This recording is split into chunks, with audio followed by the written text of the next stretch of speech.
Fala pessoal, aquela mesma galerinha que tem saudade da Lei Rouanet, que apoia um bandido a voltar ao poder para eles voltarem a mamar nas tetas do Estado, a galera da lacração, que faz aquela patrulha do cancelamento, do politicamente correto, resolveu me pegar para Cristo por causa desse tweet aí.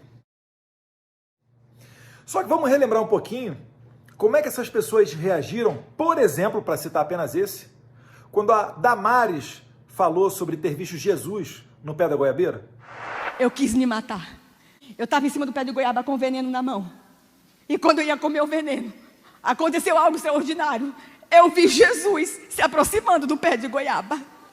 Jesus Cristo me deu um abraço que a mamãe e o papai não me deram. E naquele pé de goiaba acontece um milagre. A menininha que Satanás quis esmagar aos 6 anos de idade foi transformada. E essa menininha hoje está lá no Senado Federal escrevendo leis para salvar crianças no Brasil. Um fato grave, né? Damares falando aí sobre violação de crianças, tentando trazer uma mensagem de esperança. E como é que esse pessoal da Lacrolândia que está me criticando hoje, como é que eles reagiram?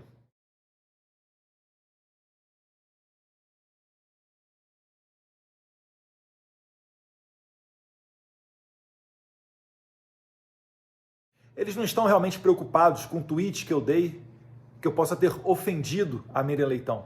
Eles estão apenas simplesmente preocupados em sair pousando de vítima. Tentar colocar em mim a pecha de torturador, de ser uma pessoa extremista, quando na verdade é justamente o contrário. Se eles de fato se preocupassem, né, com uma democracia saudável, com um combate ao discurso de ódio, vamos lá, vamos dar uma colher de chá para eles, combate ao discurso de ódio, você acha que eles não se indignariam com chamadas de jornais como essas daí?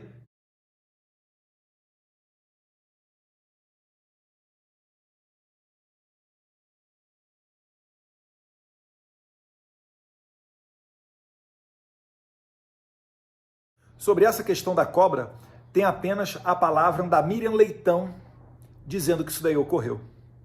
Agora, se nós formos olhar os fatos daquele período histórico dos anos 60, 70, eu queria saber onde é que está a indignação do pessoal que está me acusando de torturador extremista, quando explodiram a cabeça de um almirante e mataram o jornalista Regis com uma bomba do aeroporto de Guararapes.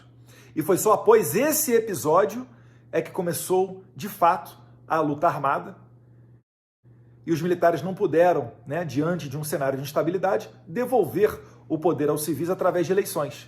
E aí essa escalada continuou, até ter sequestro de cônsul, até ter assassinato de militar alemão no Brasil, sequestro de aeronaves que foram para Cuba, assaltos a banco às centenas.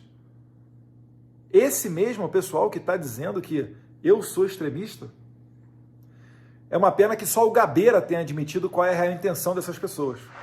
Todos os principais ex-guerrilheiros que se lançam na luta política costumam dizer que estavam lutando pela democracia. Eu não tenho condições de dizer isso. Eu estava lutando contra uma ditadura militar, mas se você examinar o programa político que nos movia naquele momento, era voltado para uma ditadura do proletariado. Havia muita gente lutando pela democracia no Brasil, mas não especificamente os grupos armados que tinham como programa esse processo de chegada a uma ditadura do proletariado. E, lamentavelmente, hoje em dia, a Globo News continua achando que ditadura do proletariado, tal qual ocorre em Cuba, é sinônimo de democracia.